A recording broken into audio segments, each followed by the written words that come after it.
This week on the Moment with Louie, I got my rally only in the building. You feel me? Man, this is a big one, another big one for me, you feel me? Because I know his cousin, he knows me, and we went to the same school, you know what I mean? Throughout his whole process and my whole process, we've been seeing each other grow, and we've been able to give each other criticism and feedback, constructive criticism. Because it's all love at the end of the day. Don't ever take it as hate. So like I was talking about, starting off, what really got you into starting making beats? Got me into starting beats is one day I was listening to a certain song. I forgot what song it was, but I was just vibing with the beat, and I said to myself, well, that seems like a cool thing to do, just make beats. I tried to remake the same beat, and everybody liked it.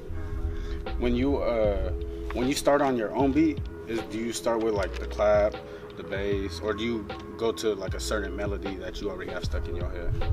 Usually I already have a melody in my head, and I start with that, or I might start with the bass just to get it jumping. Yeah, some of those be hit like, yeah. off top, it's like, okay, he throwing the bass in this one ain't from for singing, this one about to go in. So do you use a DJ set or your laptop, your computer? You know what I mean, what do you use? I use just the laptop and the microphone. That's it. I don't use all that other stuff. It's too complicated for me. Keep it simple, you know what I mean? Keep it slapping. Everybody be thinking I'm using a whole bunch of studio equipment, but it's just simple. But that shows to your craft, you know what I mean? How you can make like a dollar in a dream, basically, you feel me? Like that laptop wasn't used for that at first, you know what I mean? But through your skills and how you acquired everything and how everything has just been coming together, you know what I mean? It's all 100 it's all together. coming together. And then, how's it to be one of the hottest DJs, but yet one of the most underrated in San Diego?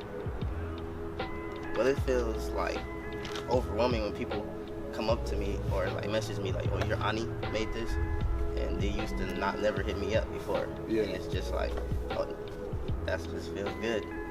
Makes my heart feel good. It's like everybody, you know what I mean? They want to be with you.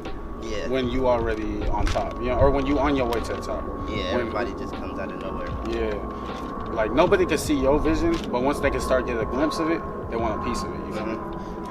And you just gotta stay on your thing, because no matter what, people always gonna want a piece of your pie. You feel me? Exactly. And then, do you care who raps on your beat, or is it just like, okay, just pay me and you can have it? I just want my dough. Sometimes I do care. But if you're not really that good, then I might just have you pay. If he a buster, you gonna tax him? Yeah. Instead of it being $50, it's gonna be 75. It be like that. And it depends how hot the beat is too.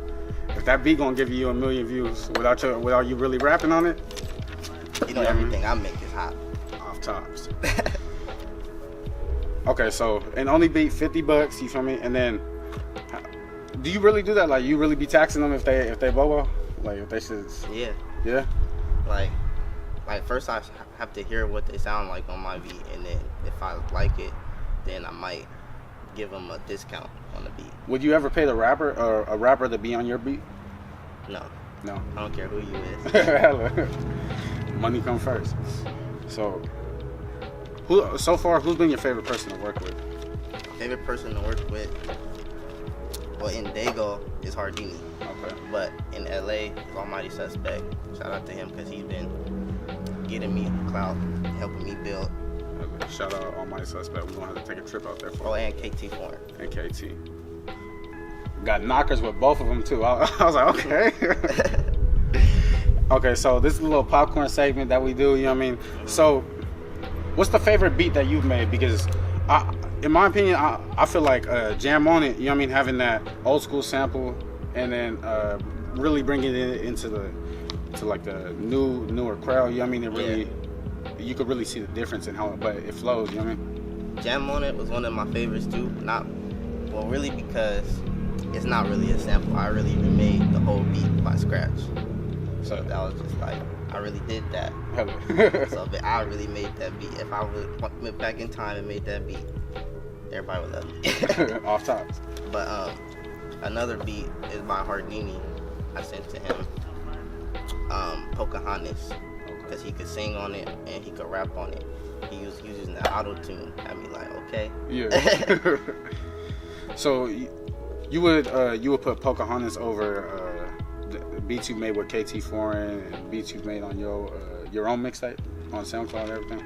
Yeah, because it's different. Oh. Most of my beats you could just rap on it, but he was doing other stuff that he's good at. Yeah. Yeah. So do you now seeing that how he went over with the auto tune and started singing over that, do you see you transition into making more beats for people to start singing on your chorus? And yeah, if I have the ear for it, then I'm gonna make the beat if it comes to me. When I say you got any tracks like that in mind, do you got any? Does anything ring a bell? Like when you got anything in the shop right in the vault? Not really that you can sing to, but I got a bunch of new stuff coming out. Stay tuned. Do you look up to any DJs or producers in the rap game or in any part of the music industry? When I first started, I was looking up to DJ Mustard, and that's how I basically every beat that I made was low key sounded like his, so I had to change up my style.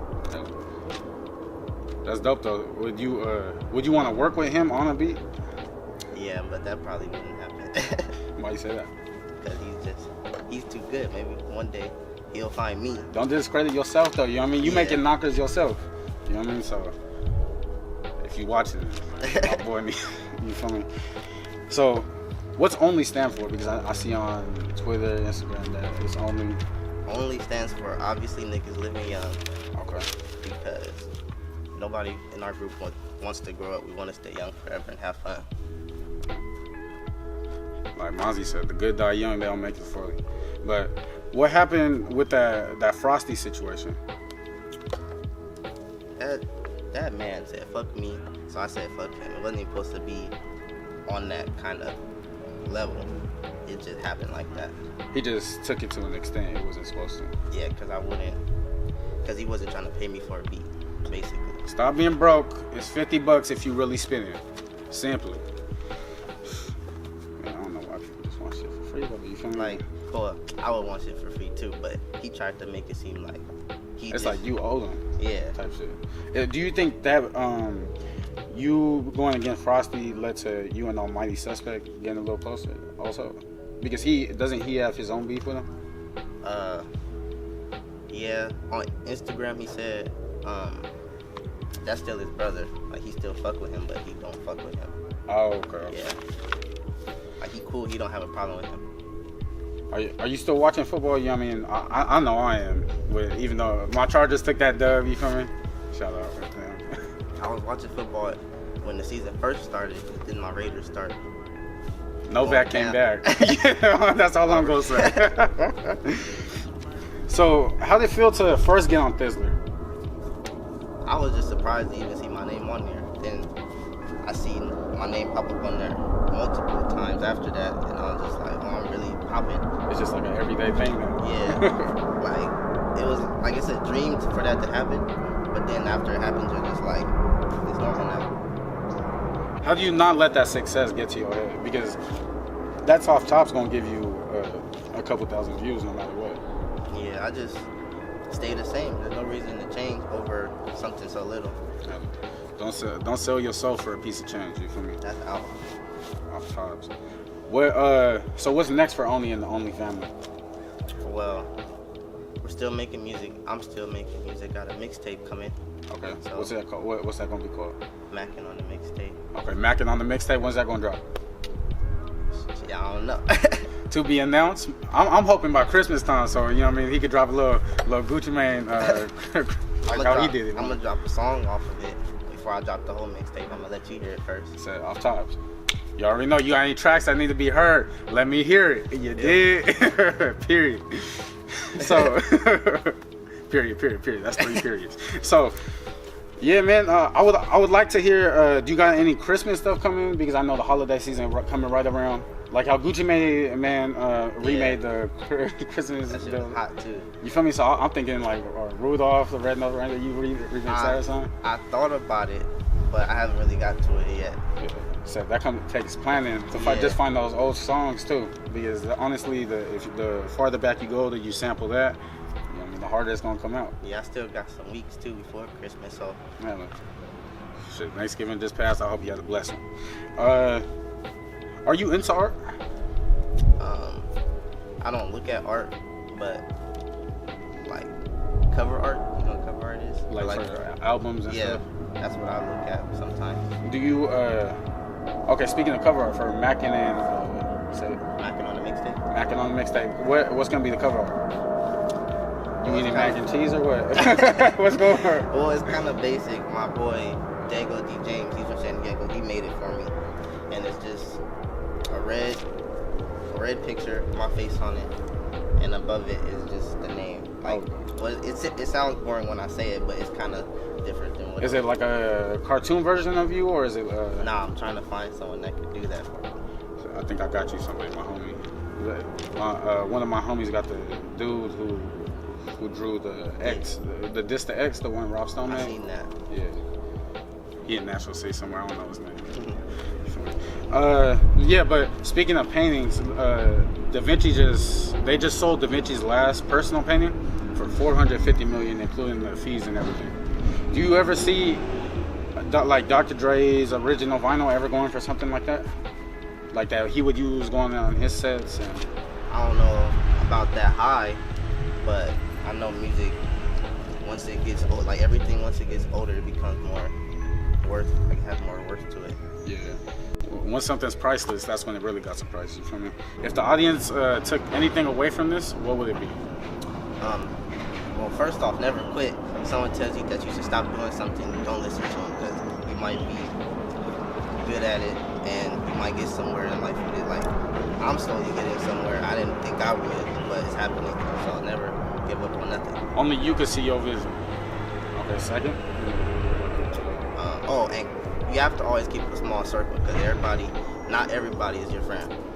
Circle small like a period. Like a period. 3. I don't know. Keep an eye out for Mackin and Manning, man. I was just about to say that. That's the 3 keys to success for the week. And keep 3 goals in mind of your personal. You feel me? Shout out to everybody watching at home. I'm appreciative. I got my boy Aaron in the back. XX Young Def XX. You feel me? Young Def on YouTube. Check me out. You dig? You need to really start taxing that on those beats. Yeah. Like that nigga Zaytoven pay my rent.